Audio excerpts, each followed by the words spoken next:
What's happening, everyone? It's your boy Mike here. You know, a lot of times we get questions asking for more info on the different organizations our outreach ministry financially, prayerfully, and actively supports. So, over the next several weeks, we wanted to take some time to spotlight a few of them, one at a time.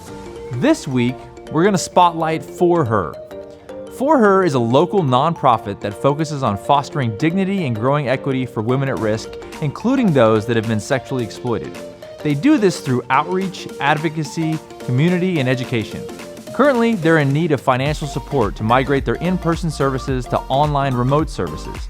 Check out this vid to see a little of what they're about, and feel free to message us or contact For Her directly with any questions or to find out how you can help.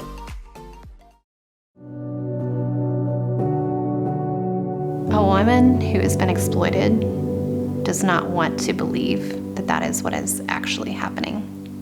She wants to believe that she's in control and that these are her choices because the truth is too scary.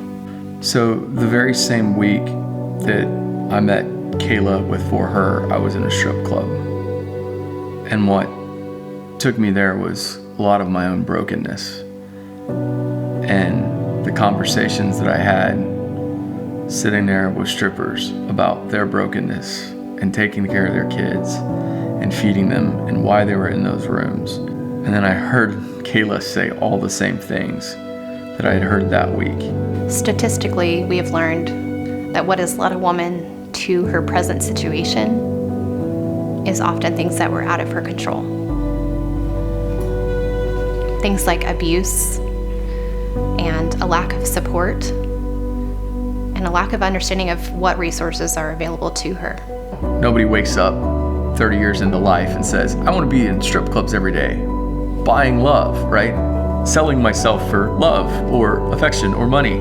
And so they have run to these other things to try to fill that hole in their heart, and they're still searching. They're just searching for love, for acceptance, for hope, for stability, and they're not finding it. I was there for the exact same reason why those women were there.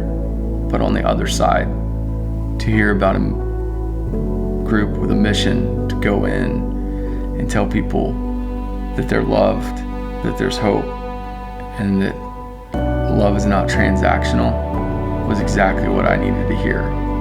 We learned through the process that it wasn't about fancy programs, that it really did boil down to relationship.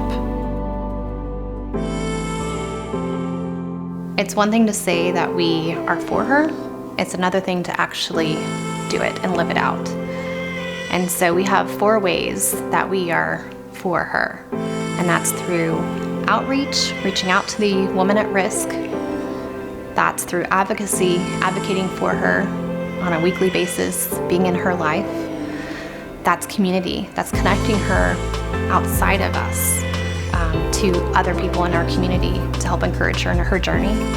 And then lastly, it's raising awareness around the issues of sexual abuse and survivorship. The hope with outreach is that a woman who we encounter feels seen. The hope with advocacy is that a woman knows that she's not alone in her journey.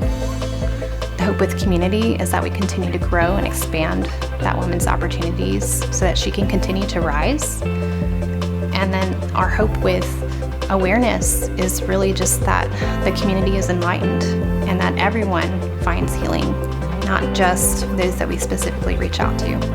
What For Her is doing is dispelling a lie that who you are or what you've done is dictating your future. And so for men being involved in For Her, it gives us the opportunity and a platform to give back to the places that we've taken so much from and to the people that we've taken so much from. What does it look like for a woman to take back what's been stolen from her, to take back ownership of her body and of her choices?